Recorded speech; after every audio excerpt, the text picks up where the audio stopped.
NXT Takeover San Antonio is the night before the Royal Rumble, and what a great card this is. And they're probably going to be a match or two more. If not, they'll just do some of the tapings leading forward to the next few weeks. But first off, just this card is great. I just want to say it just looks so good. First off, we'll just go bottom to top because that's is the order that it's giving me right now. I don't know if that's the official card, but we don't know that for sure.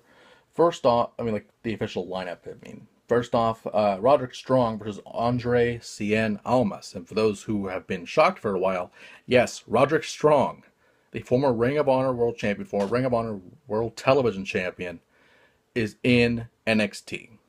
Originally was going to be a tag partner for Austin Aries, but then the thing with the eye, Nakamura happened, which is why you see Aries with sunglasses all the time.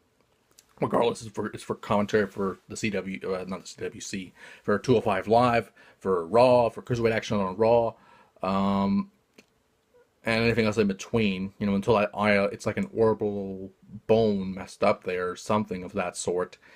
And Roderick is now in the singles action for a while. You know, I'm guessing the plan was to have Aries and Strong as the tag team champions at one point, or the win the Dusty Rhodes Classic. But there's some things in this business you can't control, and this is one of them. But on that other side, Roderick Strong will be facing Almas, and it's a simple win. Roddy wins for sure. I don't know if No Way Jose and Elias Sampson will happen, but in case that does, I'll just say it anyway. But I don't think it will. I don't see it on here.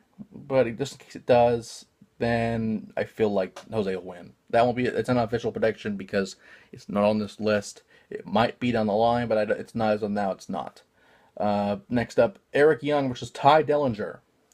Dillinger last week was weighing his options and trying to figure out what's going to happen now. But Eric Young tried to get him to join Sanity. Dillinger refused. And we saw the debuting, not the debuting, he's been there for a while, but Big Damo had his new name of Killiam Dame or something like that. But with that being said, this will be a great match. It's interesting because with the Rumble coming up, every takeover I say, you know, call-ups depend on the takeover before that. But in this case, the Rumble, any person from NXT could enter themselves in the Rumble. We've had it before with Sami Zayn last year. We've had it before with several other people. But with that being said, I feel like Eric Young will win this match, and then Dillinger goes to the Rumble, hopefully at number 10. We're not sure on that, but everyone's saying, oh, that'd be great if that happened. Everyone's saying that might happen, so it possibly could happen. Plus, it will probably destroy the Rumble from inside if he's not in the Rumble in number 10, or at least in the Rumble in general. So Dillinger, I feel Eric Young will win that for sure. Next up, for the NXT Women's Championship, Asuka defends in a fatal four-way against Nikki Cross, Billie Kay, and Peyton Royce. Now, this is probably Asuka's toughest test to date. I would say that, you know, she faced Mickie James last time at Toronto, and it's weird to me because how great was Asuka in that match against Mickie James? So phenomenal, and